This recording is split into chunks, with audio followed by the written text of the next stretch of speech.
అటుకుల లడ్డూకి మనం 1 స్పూన్ నెయ్యి వేసుకొని, నెయ్యి వేడెక్కాక 1 కప్పు అటుకులు వేసుకొని, అటుకులు క్రిస్పీ అయ్యేదాకా మనం స్టవ్ని మీడియం ఫ్లేమ్లో పెట్టుకొని వేపుకుందాం. ఇప్పుడు చూడండి, అటుకులు బాగా క్రిస్పీగా ఫ్రై అయ్యాయి. ఇప్పుడు మనం దీన్ని ఒక ప్లేట్లోకి ట్రాన్స్ఫర్ చేసుకుందాం. ఇప్పుడు మనం సేమ్ ప్యాన్లోకి ఇంకొక స్పూన్ నెయ్యి వేసుకుందాం. ఇందులోకి ఇప్పుడు 1/2 కప్పు ఎండు కొబ్బరి తురిమిండేది వేసుకుందాం. దీన్ని బాగా ఫ్రై చేసుకోవాలి.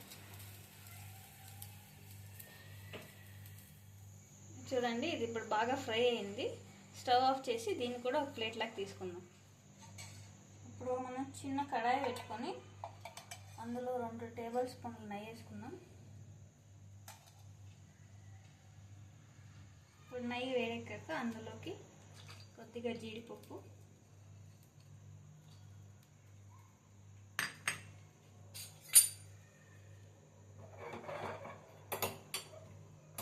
జీడిపప్పు బాగా క్రిస్పీ అయ్యేదాకా ఫ్రై చేసుకుందాం.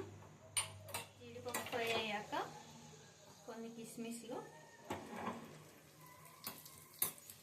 కొద్దిగా పంప్కిన్ సీడ్స్ బాగా ఫ్రై చేసుకున్న తర్వాత స్టవ్ ఆపేద్దాం. ఇప్పుడు మనం రోస్ట్ చేసుకున్న అటుకులు, ఎండు కొబ్బరిని మిక్సీ జార్లోకి వేసుకుని 1/2 కప్పు బెల్లం వేసుకుందాం.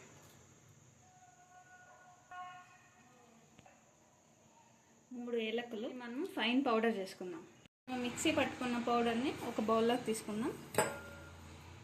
ఇప్పుడు మనం ఇందులోకి ముందుగా ఫ్రై చేసి పెట్టుకున్న జీడిపప్పు, కిస్మిస్, గుమ్మడి విత్తనాలు వేసుకుందాం. ఇప్పుడు మనం దీన్ని బాగా మిక్స్ చేసుకొని ఉండల్లాగా చేసుకుందాం.